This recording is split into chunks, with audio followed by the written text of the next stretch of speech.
Crystal, can you actually explain just like what this combination looks like? Because as Matt said, it's not exactly the most straightforward thing. It is definitely not the most straightforward deal.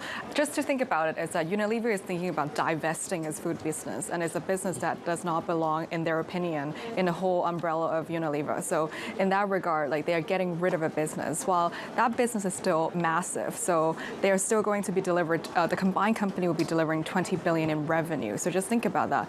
Even the divestiture itself will make it actually a bigger piece of the combined company than the original McCormick business, even though it will now be named McCormick. Well, I mean, what's left at Unilever after this? Everything Unilever makes that we know is now McCormick, right? So what is under the umbrella of Unilever? So now you will no longer see the Hellman mayonnaise, you will no longer see the Marmite, but you will see that Unilever is transforming itself into a pure-play personal care player. And food has been a really challenged business, and we've actually seen quite a few strategic review from big food corporates. Some of that is because of the impact of GLP-1, and less so, GLP-1 still does not impact, whether you have to buy laundry detergent, whether you have to buy dish soap. And so Unilever is making a statement that they are now going to be focused on personal care, home care, more so than food businesses. There does have this feeling of a lot of consumer deals recently, Crystal. I was just looking at the ones we got in about the past couple of weeks. Yesterday, your team reporting on Allbirds being bought by a fund that owns a bunch of different consumer brands. Pernod Ricard buying a Jack Daniels maker. Puig confirming talks with Estee Lauder. What's in the water right now?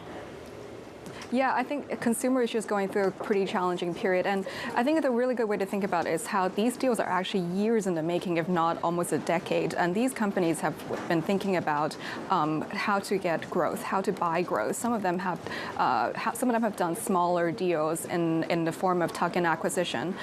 For instance, Estee Lauder had divested brands. They have look at new brands, but then now they're really in the crossroad of having to think about what is strategic and what is transformative, and we're seeing that played out, especially because economy is potentially coming to a downturn, and a lot of consumer companies are feeling the heat from their customers. So Allbirds is a good example. Well, I was just going to say, and actually this is away from Allbirds, so apologies for jumping in there, but should we make anything of the fact that this McCormick deal, the Pernod Ricard and Estee Lauder, that they're all cross-border deals?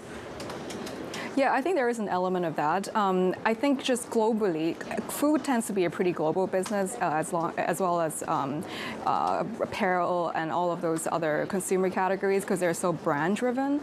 I think there's also an argument to be said that scale really does matter in this market, and if you can really diversify your customer base, your source of suppliers, those are all very good strategies to have in a market that is potentially coming to a downturn. All right, Crystal, great having you on the program. Bloomberg Crystal C, breaking the news on deals left and right.